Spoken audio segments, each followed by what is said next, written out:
It's large.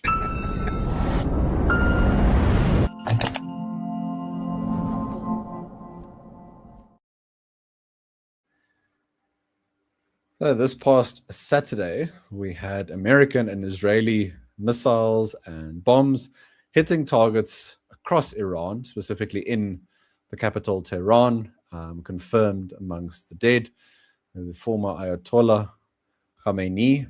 So lots happening over the last weekend in terms of shaking up Middle East political dynamics, economics, and of course, ripple effects for the globe, and not least of which for South Africa, which is very exposed to global oil and fuel fluctuations. Never mind the potential diplomatic fallout that could come should the current regime in Iran, with which the ANC has been very close for decades, should that regime ultimately fall. The situation very much in flux, lots of things changing, not even on an hourly basis, I think by the minute. We had an update earlier today from the US Secretary of War, Pete Hegseth, updating, I think, Nick, in sort of roundabout terms, what some of the aim is here. He did really strongly allude to that the aim isn't regime change, which does in some ways contradict, I think, what President Trump initially communicated over the weekend when he sort of called on and invited Iranian citizens to take to the streets and overthrow the government. So the US administration, I'm sure also trying to figure out how best to apply what levers, all that kind of thing. So with all the caveats of things very much in flux, we're trying to make sense of it all. My name is Chris Hattingh, here back at the CRA Risk Desk, and I'm joined by Mr. Nicholas Lorimer from the Institute of Race Relations, and of course, from the Daily Friend Show. Nick, thank you very much for making time this afternoon. I'm sure you've done quite a bit of analysis, discussions throughout the day. So I'm looking forward to what you have for us. Let's start just with your initial, maybe, impressions, reactions to what happened over the weekend. As I said, we've got lots of fallout. We'll get into that, regional dynamics, all that sort of thing. But just give us your initial thoughts when you first heard the news. Yeah. Well, firstly, this conflict has been kind of a long time coming, in the sense that the Israelis, Americans, and Iranians have been, shall we say, loggerheads since the Islamic Revolution in 1979. And there have been various flare-ups of tension and conflict. There's been periods of slightly, lower intensity conflict, but this is a very old conflict in a lot of ways.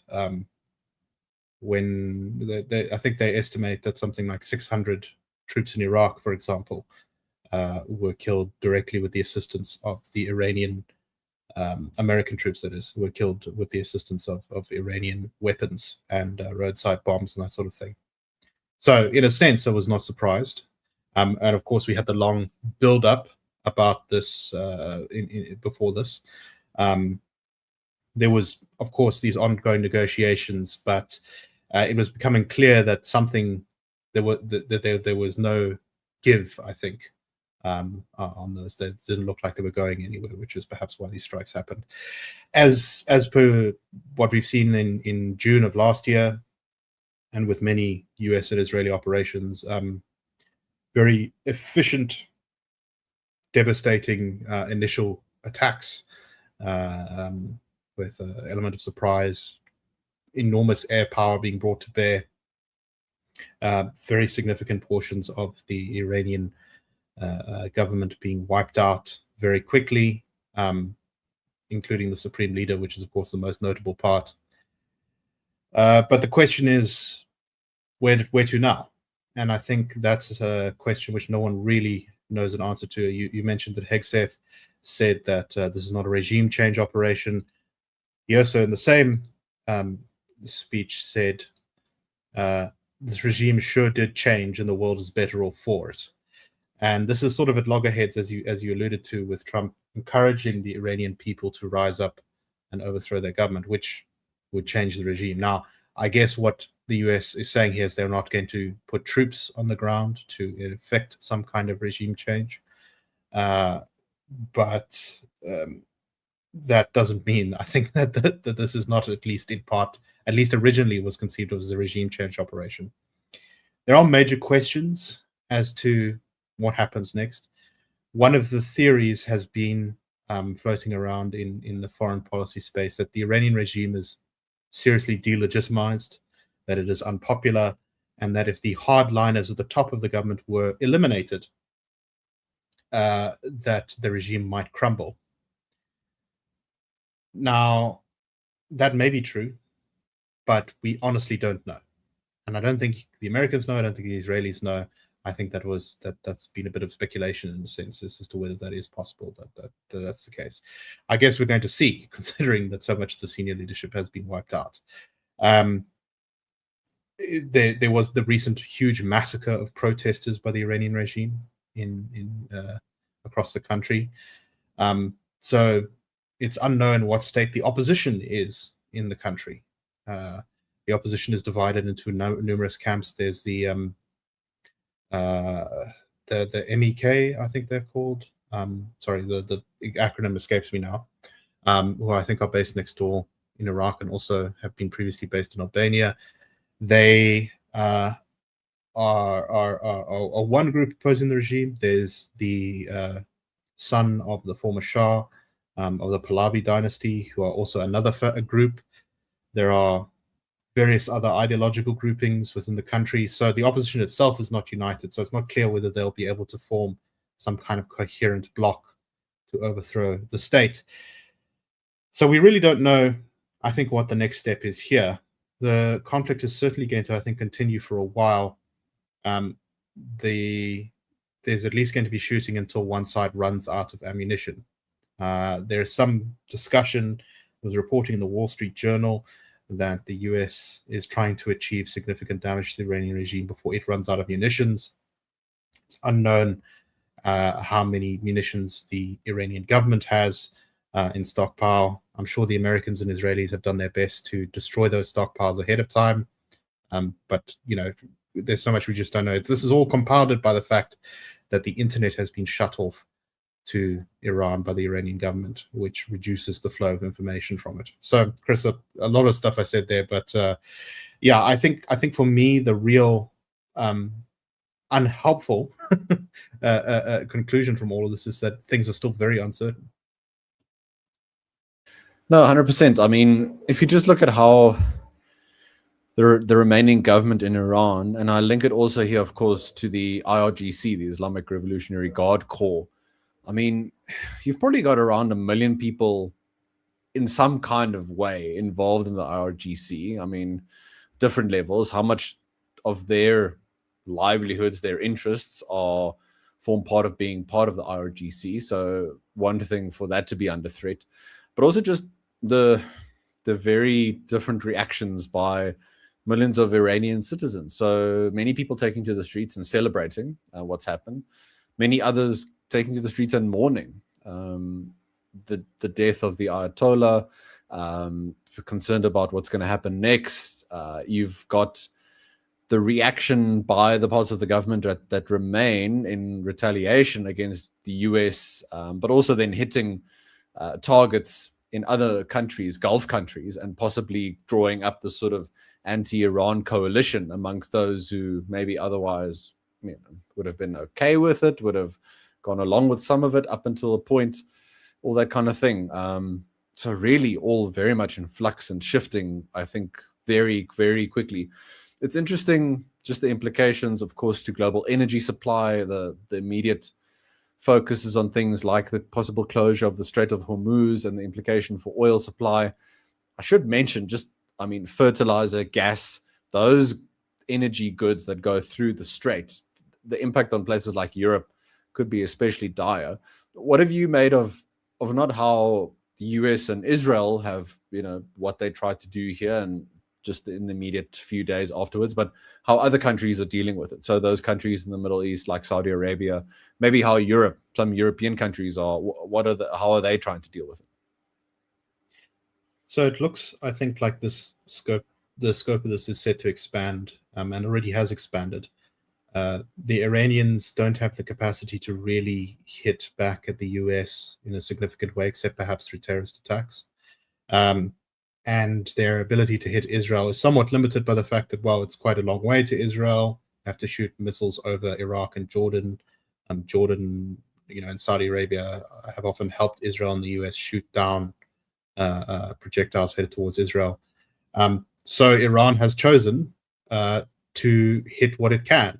And what it can is US bases in neighboring Arab countries, namely the UAE, Qatar, Iraq, and Saudi Arabia.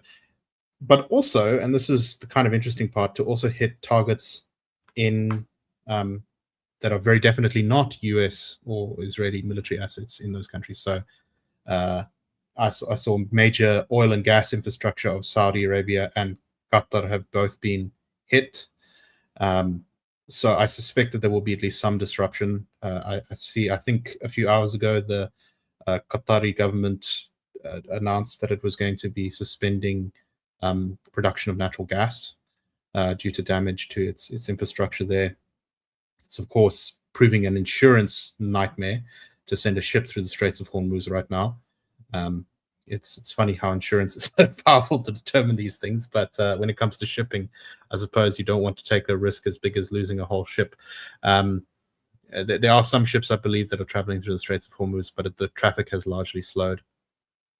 So already we've seen the Saudis saying that they are going to be participating. I think there's been some activity from the UAE. Chancellor Merz of Germany has said that Germany may have to also get involved as well to help achieve some of the objectives here and bring regional stability. A French military base was hit by Iran, so they may become involved to some degree. And while the UK was initially quite resistant to getting involved, strikes on these Arab Gulf countries seems to have also be drawing them increasingly in. So this seems set to expand in that sense, with those countries possibly being involved. To what level, we don't quite know yet. But I suspect military forces from Qatar and Saudi Arabia at least will become involved, considering their territories and operations have been very directly hit. Israel also appears to have now engaged targets in Lebanon after Hezbollah, which is a proxy group allied to the Iranian government, has launched attacks with rockets from there. Hezbollah was very seriously degraded by Israeli operations in the past couple of years, but it still has infrastructure. So the conflict may also spread into Lebanon, with some talk of an Israeli ground operation there. So, unless things quieten down very quickly, I think the scope of this is set to expand at least in the next couple of weeks. Nick, the implications for countries more closely allied with Iran, and here specifically I think about Russia and China, not the only ones, but and also not that either of those were in a sort of military alliance or pact with Iran, similar to something like NATO, for example. So there wasn't, at least on paper, this commitment to come to Iran's defense should the leadership of the country be taken out. It's one thing, for example, what happened last year with Operation Midnight Hammer, to go after the nuclear facilities, but to go after the leadership, I mean, that's a bit more serious from an intent and a regime change message point of view. What do you think of how those countries are dealing with what's been going on? Are they massively shown up, or do you think that's also being overestimated a bit to say, Iran, China and Russia talk a big game, but when it comes down to it, when there's B-2s flying overhead, when pixels in the sky disappear, then you can't necessarily depend on them or call on them? Yeah, it's an interesting question. Perhaps my most controversial view is that Russia isn't helping because Russia can't help. I think Russia's capacity is at its absolute limit. The war in Ukraine is just drawing all of its attention there. But the Russian government won't admit this because it would reveal the fact that Russia is no longer really a great power. So I saw some rather dismissive comments from Putin saying that, well, we talked to the Iranians about increased air defense, but they didn't seem too interested in it. So, I guess, this is the consequence of them not integrating more with our air equipment. But I think that's a sort of after the fact trying to claim like this isn't hurting the credibility of Russian supplied air defense systems. the more interesting question is, what is China's role? So China has been important in keeping the Iranian economy running, despite the fact that it's been so heavily sanctioned by the Americans and the Europeans and some of the Gulf countries. I think China, however, though, is unwilling to take major geopolitical risks in this sense. Iran is a relatively recent ally. I think China's been trying to spread its influence in the Middle East. They signed some pacts with Saudi Arabia. They've sort of made comments and things on there, but they have, I think, a difficulty projecting power into the region in some ways. They don't have a base anywhere except, I think, Djibouti, and possibly from Pakistan.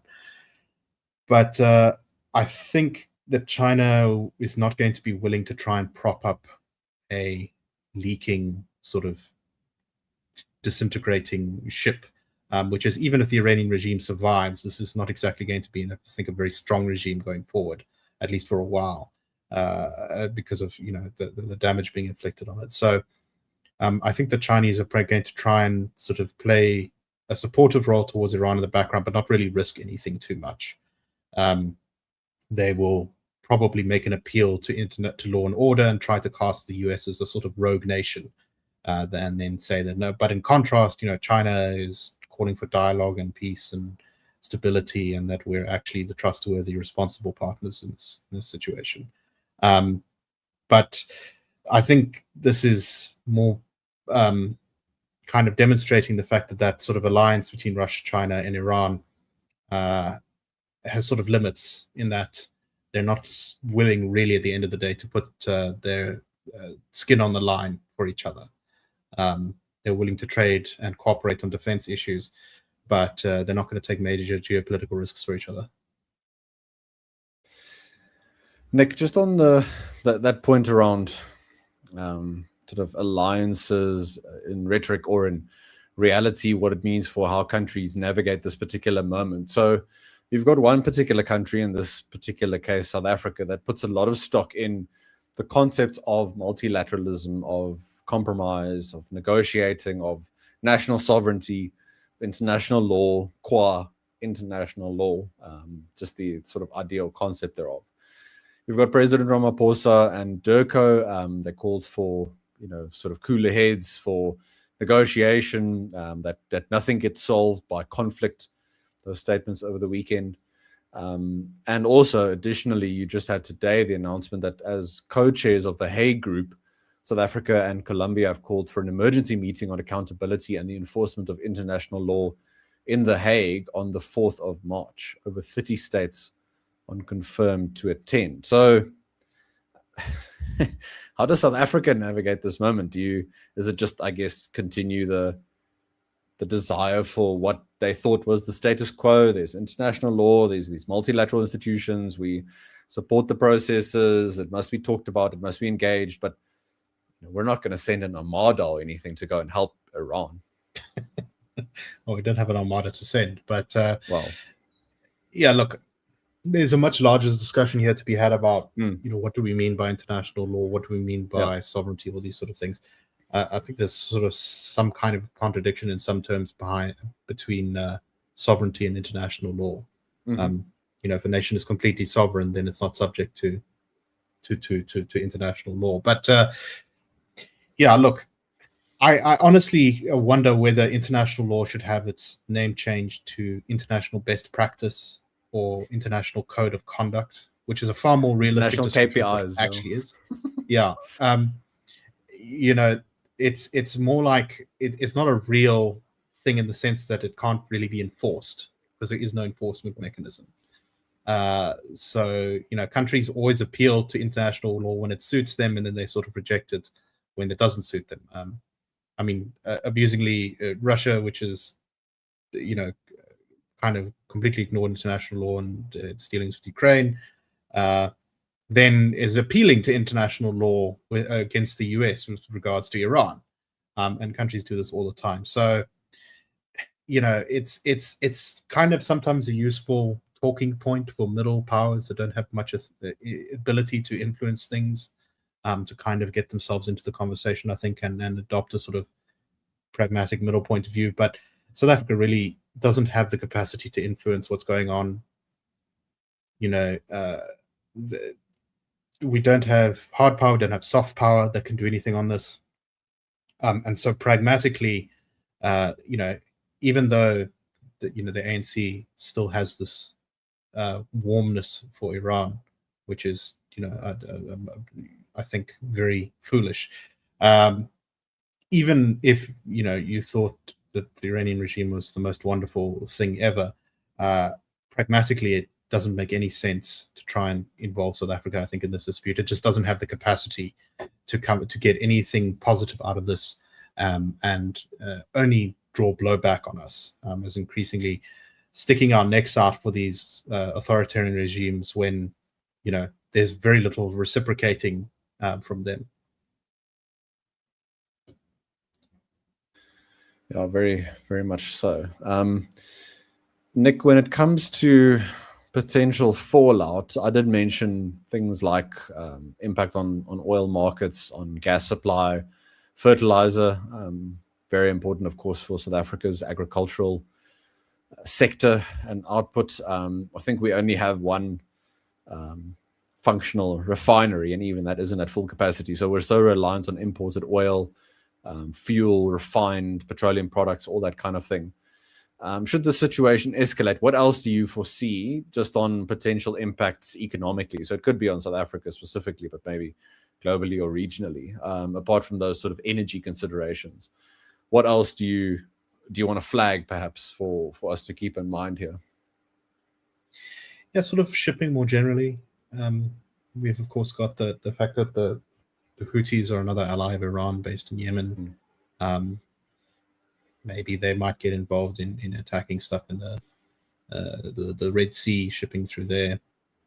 I think my somewhat unhelpful answer is just a general increase in uncertainty. I mean, I know there's been an enormous increase in uncertainty in the past year, but this is I think only going to increase, and I don't think it's going to really go away anytime soon. We seem to be going through a moment of a kind of I don't like terms like realignment or reconfiguration or something like that, but we seem to be going through a period in general of geopolitical instability, where as global tensions have risen, as more and more chaotic spots have kind of flared up, countries are increasingly either seeking to protect themselves or to take action to achieve some sort of long-held geopolitical objective. While all of this has been going on, it looks as though, as far as I can tell, and I haven't watched the situation that closely, Pakistan is effectively invading Afghanistan right now due to growing disputes there. There have been these border flare-ups between Thailand and Cambodia. There's sort of these ongoing, and of course there's the stuff going on in the DRC, which continues to bubble away in the background. So I think as the attention of the major powers is more and more shifted around the globe and focused on these big conflicts, the potential for more hotspots to kind of flare up increases as there's a sort of increasing global instability, and as the various actors seek advantage over each other by encouraging sort of proxy conflicts around the world. So almost anything, I think, at this point has at least some danger of being disrupted due to the sort of growth in international conflicts. Yeah, I think that's absolutely the case, and does press even more, maybe, well, hopefully, to the front of South African policymakers' minds, just the dearth of capacity on the part of our defense, sort of safety and security apparatus in the country. If we can't really project force domestically or beyond our borders, what does it mean if South Africa is subjected to more of these kinds of conflicts in sub-Saharan Africa and SADC? If that should escalate at any point, we don't have the capacity on land, and definitely don't on water, if you consider how our sort of maritime responsibility region and our lack of any kind of, never mind capable navy, but representative navy of the size that it should be. Nick, just to ask you specifically about the US and how the administration is dealing with this. So is this another example? Maybe I'm setting you up here for this, but is this another example of attempted regime change? The US getting involved in the Middle East and then seeing it blow up in their face, either immediately or very long term. I mean, some of this that we're seeing, if you think about the decisions by the Carter administration with the regime in Iran, I mean, 40 years ago, and how things have moved up to this point, and how different administrations have tried to deal with Iran under President Obama, Bush, Trump 1, now Trump 2.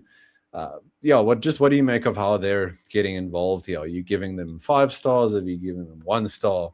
Too early to say. I think that the honest answer is too early to say.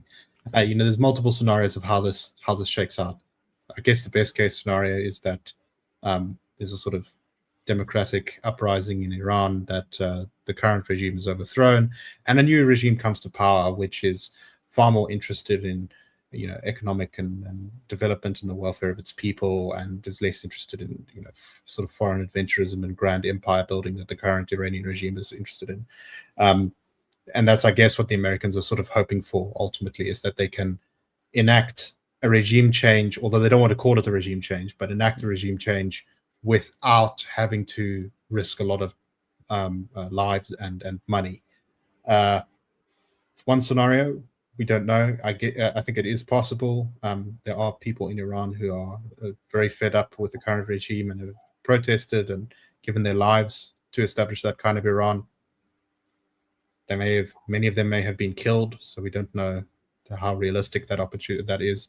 Another alternative is that the Iranian regime survives, that there's a lot of destruction and blood and death, and eventually both sides sort of run out of steam, and then there's a ceasefire of sorts, but that ultimately the situation is not fundamentally resolved. That's one possibility as well, that the Iranian regime remains and will presumably at some point in the future attempt to hit back at Israel and the United States, possibly through terror attacks, possibly through, once again, trying to pursue a nuclear weapon, something like that. Another possibility is that Iran gets a new authoritarian regime, one which is more focused on internal stability and repression, rather than trying to expand the Islamic Revolution across the region. That's also a possibility, and one that the Americans would probably be okay with, particularly the Trump administration. It's completely unknown whether that is indeed the case of what's going to happen, and I think that is kind of similar to what they sort of did in Venezuela, where they sort of brought the regime to heel without actually changing its nature. And then there's also the possibility that Iran disintegrates into some kind of major instability or civil war, which is also possible. If the regime loses control, but no one is able to take over. With the opposition being divided, there being numerous ethnic separatist groups in Kurdistan and the Balochis in the east, that's also possible as well. So I think it's far too early to tell. It is a recurring nightmare for the US. Almost every single US administration since 1979 has at some point tried some kind of rapprochement with Iran. I may be misremembering, but I seem to remember there were at least some very brief efforts, even in Trump 1, to kind of have a better relationship with Iran, which went nowhere. And every single time American governments, administrations come into power, they try to make a rapprochement with Iran. It doesn't work out, and they end up coming to blows with each other in various different ways. So it's sort of like a Groundhog Day of foreign policy, where each administration tries something different, and it doesn't go anywhere, and they end up kind of on the same antagonistic footing as the previous ones. And I think that's partly because the Iranians really believe that they, or at least the Islamic Republic, its a sort of founding ideology is that it is something like a cross between a fundamentalist religious movement and the French Revolution, in that it is a inevitable, ongoing revolution that's going to transform the world and unseat the great Satan that is the United States. But yeah, so I think it's we're in a situation where there's a lot of factors that will only become clear in the next couple of weeks. How deep is the regime support is perhaps one of them. I think most analysts would agree the regime doesn't have popular support, but when you're an authoritarian regime that's deeply enmeshed in a society, you sometimes don't need popular support to remain in power. Also, we don't know what the weapon stockpiles of the US and its allies are. Will they be able to keep this going for much longer, or will the tempo have to decrease simply because of a lack of munitions? I don't know if that answers your question, Chris, but those are my thoughts at the moment. Nick, just in terms of how early we are in this, I mean, I should highlight when October 7th, 2023 happened and the attacks by Hamas on Israel, I mean, really Iran and its proxies in the ascendancy, how Israel specifically dealt with that moment to where now over the weekend you had, targeted strikes, this coordination between the US and Israel taking out the leadership, who I should say naively, most of them gathered in one place above ground in Tehran. Not the best idea in the current moment, or indeed in general when you're on this war footing with Israel. But yeah, who would have thought when that happened in 2023 that this would happen, I think, so quickly, actually? I think for the Israelis, it definitely sort of created a sense of urgency about their position in the region. The Israelis had effectively sort of three fronts. They had the Hezbollah front in Lebanon. They had the sort of eastern direction with Iran, and then they had the Gaza front with Hamas. And the Israelis, I think, underestimated Hamas while keeping their eye very firmly focused on the other two. And that's kind of borne out by the results, right? Israel took a long time, sure. And I mean, it still hasn't entirely defeated Hamas. Hamas still controls parts of Gaza. Difficult grinding campaign there, which has caused lots of destruction and brought out a lot of hostility towards Israel on that front. And of course, Hamas also did the most damage with that attack on October 7th. But the focus and planning directed towards Iran and Hezbollah paid off. The Israelis, for a long time, feared the massive rocket arsenal of Hezbollah, and this was essentially the sort of trigger that was used by the Iranians to prevent an Israeli attack on Iran. The idea was if Israel ever tried to strike Iran's nuclear facilities, Iran would activate Hezbollah to just rain this absolute huge stockpile of rockets down on Israel. But Israel's pager attack, followed by its very effective strategic bombing campaign in Lebanon, which really messed up Hezbollah, kind of created this sort of chain reaction of events. Once Hezbollah was taken out of the picture in a serious way, that removed Iran's main ability to strike Israel. So a window of opportunity opened where Israel was very interested in taking out Iran's nuclear program, and that's why I think they struck in June of last year. But it also, I think, unintentionally created the collapse of the Assad regime, which had used Hezbollah and Iranian support to help prop it up against the rebels in that country. So I think historians will have to be the ones who decide this, but I've always gotten the impression that Hamas sort of went off on its own mission, that while it had the sort of maybe tacit endorsement of Iran and Hezbollah to carry out the October 7th attack, that it didn't coordinate with them. And that decision to effectively launch the long-planned great conflict with Israel at that time has actually created a sort of backfire where Iran and Hezbollah were not in a position that they felt they were ready actually for this scale of conflict. Whereas Israel very much was, and the United States very much was. And I think that's why Iran is in the quite weak position that it's in currently. That being said, we still don't know how much gas, so to speak, is left in Iran's tank. They could have cards left to pull, even if they have been hit very hard. Nick, we're coming towards wrapping up our discussion. I've got two more points, and maybe there's a bit more if you want to cover from your side, but at least I think this is initially good sort of opening in our continued analysis on the situation. We put out in our risk alert this morning quite a bit on the situation. It will continue throughout this week in the form of client notes, more videos, audio notes for our clients as well. But I want to invite you to poke holes in this theory of mine. So when we talk grand strategy and macro geopolitics, geostrategy, geoeconomics, all these buzzwords nowadays, if you look at the operation last year, Midnight Hammer, if you look at the sort of non-attempted but attempted regime change in Venezuela with the removal of Nicolas Maduro, you now have what happened over the weekend in Iran. I'm sure that Cuba, in one form or another, is next.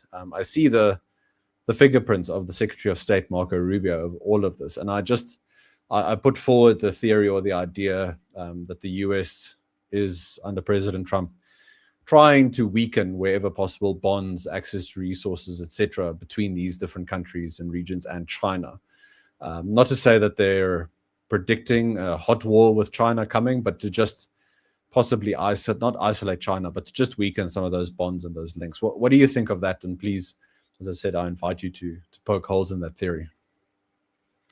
I think there's some there's something to that, but I do also think that one must be very careful not to get too carried away with these sort of visions of coherent strategy from countries.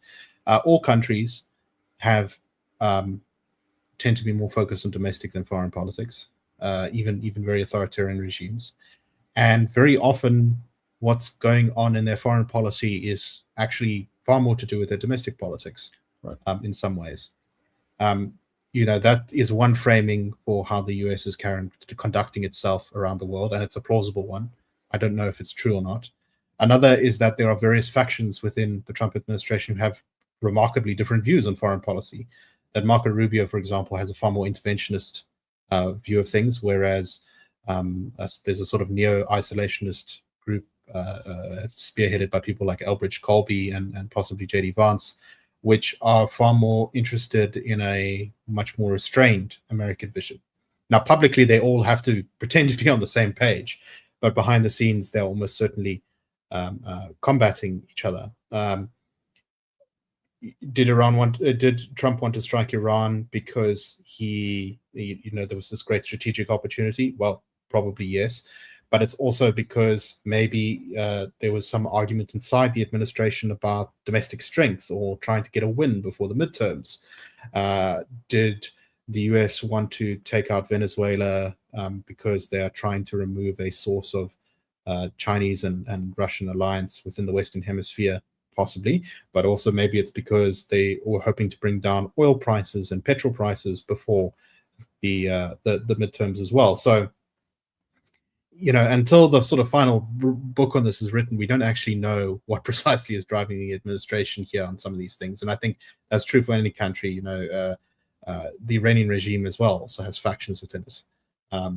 Presumably less of them now, considering so many have been wiped out. But the upshot is, I think, to not always expect too much coherence, and